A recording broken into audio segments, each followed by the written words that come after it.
वो एक फौजी था, लेकिन उसकी गर्लफ्रेंड ने उसको ऐसा दुख दिया कि वो एक खतरनाक कातिल नहीं बल्कि एक कसाई बन गया। उसने शैतानी की सारी हदों को पार कर दिया और वो इंसान का मांस बर्गर और सैंडविच में डालकर बेचने लगा। दोस्तों, ये कहानी आपके रोंगटे खड़े कर देगी और आपको सोचने पर मजबूर कर देगी कि कलयुग में कोई भी इंसान किस हद तक गिर सकता है।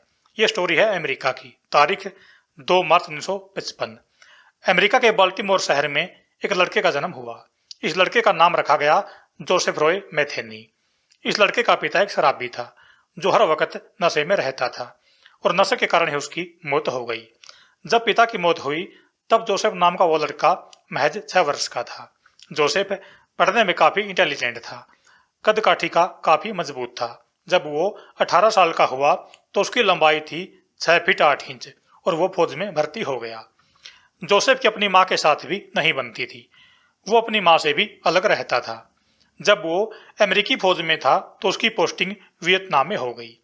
वियतनाम में रहते हुए जोसेफ नाम का ये लड़का इतना परेशान हो गया कि उसका फौज की नौकरी से मन उब गया। जब वो वियतनाम से वापस अमेरिका आया तो फिर कभी वापस ड्यूटी पर नहीं गया, यानी कि उसने फौज की नौकरी को छोड़ दिया और हद से ज्यादा शराब पीने लगा और नशीले पदार्थों का भी सेवन करने लगा। इसी दौरान उसकी मुलाकात एक लड़की से होती है। वो लड़की नशीले पदार्थों का कारोबार करती थी और पहले एक वेश्या रह चुकी थी। इन दोनों की दोस्ती प्यार में बदल जाती है और दोनों एक साथ रहने लगते हैं। जोसेफ घर का खर्चा चलाने के लिए ड्राइवर की नौकरी करने लगा। कुछ समय बाद उसके घर एक बेटा हुआ। अब तक सब कुछ ठीक ठाक चल रहा था। साल 1993। जोसेफ ट्रक लेकर कई दिनों के लिए बाहर चला गया और जब वापस घर आया तो उसको उसकी ना तो गर्लफ्रेंड मिली और ना ही उसका बेटा मिला। उसने काफी छानबीन की लेकिन उन दोनों माँ बेटों का कोई सुराग नहीं मिला। एक दिन उसको किसी ने बताया कि उसकी गर्लफ्रेंड किसी और के साथ चली गई है। बस इसी बात ने उसकी जिंदगी को बदल कर रख दिया। वो अपनी गर्लफ्रेंड की बेवफाई से बहुत गुस्से में था और बेवफाई से ज्यादा दुख जोसेफ को इस बात का था कि वो उसके इकलौते बेटे का भी गलत इस्तेमाल करेगी। वो अपने बेटे को बचाने के लिए उन लोगों से संपर्क करने लगा जो उसकी गर्लफ्रेंड को जानते थे। इसी दौरान साल 1994 में एक नदी के पुल के किनारे वो 2 लोगों से मिला जो उसकी गर्लफ्रेंड को जानते थे, लेकिन उन दोनों ने उसकी गर्लफ्रेंड के बारे में कोई खास जानकारी नहीं दी और ना ही जोसेफ की बात पर कोई अमल किया। इसी कारण गुस्से में लाल ऊंची कदकाठी वाले और 150 किलो से ज्यादा वजन वाले जोसेफ ने हथौड़े से मार मार कर बेरहमी से दोनों की वहीं पर हत्या कर दी और दोनों के शव को नदी में फेंक दिया। उसकी इस वारदात को एक मछुआरे ने देख लिया। जोसेफ को लगा कि सब जानकारी ये पुलिस को दे सकता है, इसलिए जोसेफ ने उसको भी मार दिया और उसको नदी में फेंक दिया। एक ही जगह से 3 व्यक्तियों के गायब होने पर पुलिस ने छानबीन शुरू कर दी और कुछ दिन बाद जोसेफ के बारे में जानकारी मिली।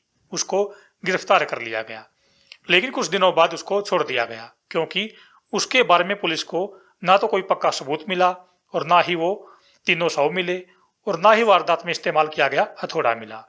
क्योंकि जोसेफ काफी शातिर था, उसने हथौड़े को भी नदी में फेंक दिया था। वो जेल से बाहर तो आ गया, लेकिन उसका गुस्सा कम होने के बजाय ज्यादा हो गया और जोसेफ ने एक बात को नोट किया कि अगर व्यक्ति का शव और वारदात में इस्तेमाल किया गया हथियार ना मिले तो पुलिस कातिल तक नहीं पहुंच सकती।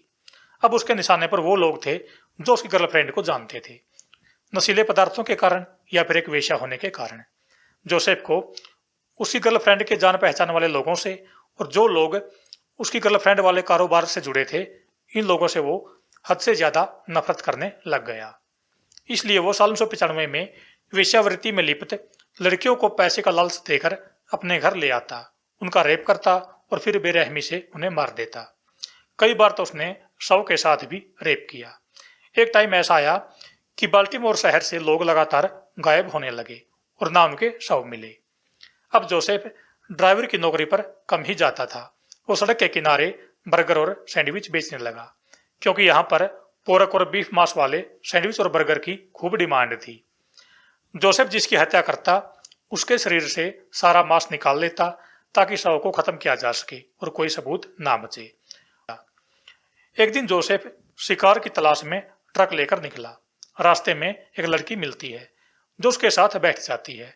उस लड़की का नाम था रीटा कैम्पर, जो एक वेश्या थी और नशे का कारोबार भी करती थी। यानी कि जोसेफ का निशाना बिल्कुल सटीक लगा।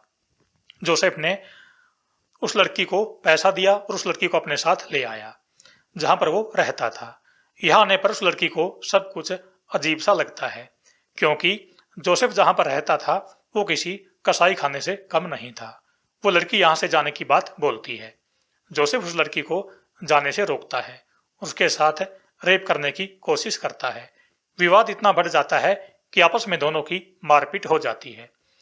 जोसेफ उस लड़की को मारने के लिए जी जाने कर देता है, लेकिन रीटा कैम्पर नाम की वो खुशनसीब लड़की बचकर वहां से निकल जाती है और पुलिस थाने में जाकर शिकायत दर्ज करवाती है।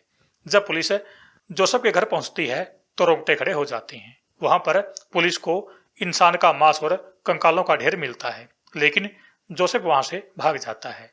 इसके कुछ दिनों बाद साल 1996 में उसको गिरफ्तार किया जाता है और वो कबूल करता है कि उसने 10 लड़कियों समेत 13 लोगों की हत्या की है।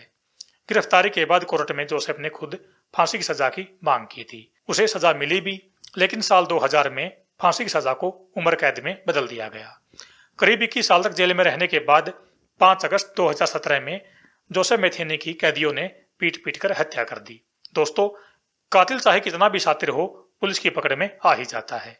दोस्तों, देश दुनिया में होने वाली घटनाओं से रूबरू होने के लिए आप हमारे चैनल को सब्सक्राइब कर लें और सचेत रहें। धन्यवाद।